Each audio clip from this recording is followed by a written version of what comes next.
నమస్కారం. నేను మీ డాక్టర్ నోరీజీ ప్రదీప్, గుణ ఆయుర్వేద నుంచి. ఇవాళ శీర్షిక ఒక విచిత్రమైన శీర్షిక ఏంటంటే ట్యానింగ్ అవ్వడం, మొహం ట్యానింగ్ అవ్వడం. ఇది చాలామంది సమస్య ఉంటుంది, కానీ ఇది రకరకాలుగా ఉంటుంది. ఇప్పుడు పెద్దవాళ్ళకి వచ్చిందనుకోండి, ఆడవాళ్ళకి ఒక 45 ఏజ్ అలా వచ్చిందంటే కనుక అది హార్మోనల్ ప్రాబ్లం వల్ల వచ్చింది అని మనం అనుకోవాలి. అదే కనుక యంగ్స్టర్స్కి వచ్చిందనుకోండి, వాళ్ళు ఎక్కువ ఎండల్లో తిరగడం కానీ, వాళ్ళు బాగా వేడి పదార్థాలు తినడం కానీ అనుకోవాలి. ఇలా కాకుండా కొన్ని రోగాల్లో కూడా డార్క్ ట్యానింగ్ వస్తుందండి. ఎలా అయితే పీసీఓడి, ఇన్సులిన్ రెసిస్టెన్స్ వల్ల వచ్చే ప్రాబ్లమ్స్, మధుమేహం, ఒబేసిటీ, ఇలాంటి వాటిలో కూడా మీకు స్కిన్ ట్యాన్ అవ్వడం చూస్తూ ఉంటారు. ఈ స్కిన్ ట్యానింగ్ మనం కనుక విశ్లేషిస్తే ఇది శరీరంలో న్యూట్రిషన్ తక్కువ అవడం, అంటే స్కిన్కి న్యూట్రిషన్ తక్కువ అవడం వల్ల మీకు ట్యానింగ్ వచ్చే ఛాన్స్ ఉంటుంది. లేదా మీ శరీరంలో వేడి తత్వం పెరిగితే ట్యానింగ్ అయ్యే ఛాన్స్ ఉంటుంది. మనం రెండింటిని కనుక జాగ్రత్తగా చూసుకుంటే కనుక మనకి ఈ ట్యానింగ్ సమస్య తగ్గుతుంది. ఈ ట్యానింగ్లో మనం చూడవలసింది ఏంటంటే, మనకి ఎప్పటి నుంచి ట్యానింగ్ ఉంది, దేనివల్ల ఎక్కువ ట్యానింగ్ అవుతుంది, ఇలా ప్రత్యేకంగా ఒక సమస్యను కనుక మనం విశ్లేషించి తీసుకుంటే మీకు మంచి రిజల్ట్స్ వస్తాయి. ఇప్పుడు హార్మోనల్ చేంజెస్ వల్ల వస్తుందనుకోండి, దాన్ని నీలిక అంటారు. అంటే బటర్ఫ్లై మార్క్ అని మన చెంపల మీద, ముక్కు మీద అలా వస్తూ ఉంటుంది. ఆడవాళ్ళకి ఎక్కువగా వస్తుంటుంది. అది కొంచెం హార్డ్ ట్రీట్ చేయడం, కానీ ఇంపాసిబుల్ కాదు. కష్టసాధ్యం అని చెప్పారు, కానీ అసాధ్యం అని చెప్పలేదు.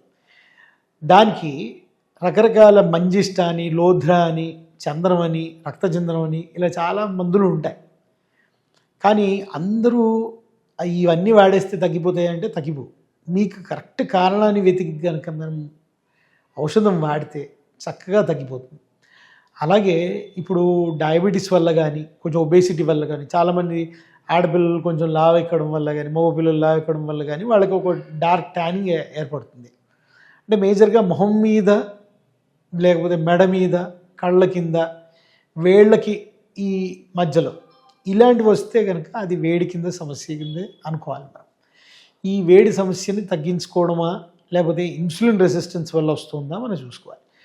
అంటే వేడి వల్ల వస్తే కనుక వేడి పదార్థాలు తగ్గించడం, మజ్జిగ ఎక్కువ తాగడం, అలాగే అన్నిటికంటే ముఖ్యమైనది సబ్జా గింజలు తీసుకోవడం, ఎసిడిటీని కంట్రోల్లో పెట్టుకోవడం. ఈ 4 కనుక మనం చేస్తే కనుక వేడి వల్ల వచ్చే మొహం మీద వచ్చే మచ్చలు కానీ, మన స్కిన్ మీద వచ్చే మచ్చలు కానీ తగ్గుతాయి.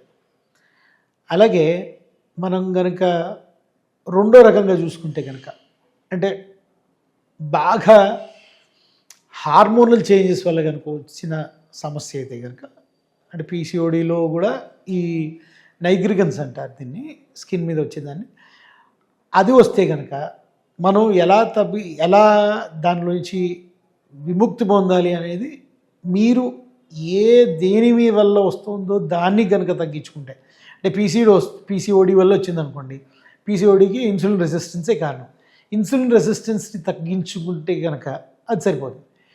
చాలా ఈజీగా ఇన్సులిన్ రెసిస్టెన్స్ తగ్గించుకునే ఏకైక మార్గం అరగంట వాకింగ్ కానీ, రన్నింగ్ కానీ, చెమటలు పట్టడం. ఇది పీసీఓఎస్కి అన్నిటికంటే ఇంద్రాస్త్రం లాంటిది. మనం ఇది చేస్తే కనుక పీసీఓడి, పీసీఓఎస్ వీటి వల్ల వచ్చే ట్యానింగ్ కానీ, హార్మోనల్ చేంజెస్ వల్ల వచ్చే ట్యానింగ్ కానీ, అంటే యంగ్స్టర్స్కి వచ్చే ట్యానింగ్ కానీ తగ్గిపోతుంది. ఇది ఒరిజినల్ మంజిష్ట. మీరు మంజిష్టాన్ని రకరకాలుగా దాంట్లోంచి ఆయిల్ తీసేసిన మంజిష్ట కూడా దొరుకుతుంది. మంజిష్ట, సారిబా పొడి కలిపింది ఇది.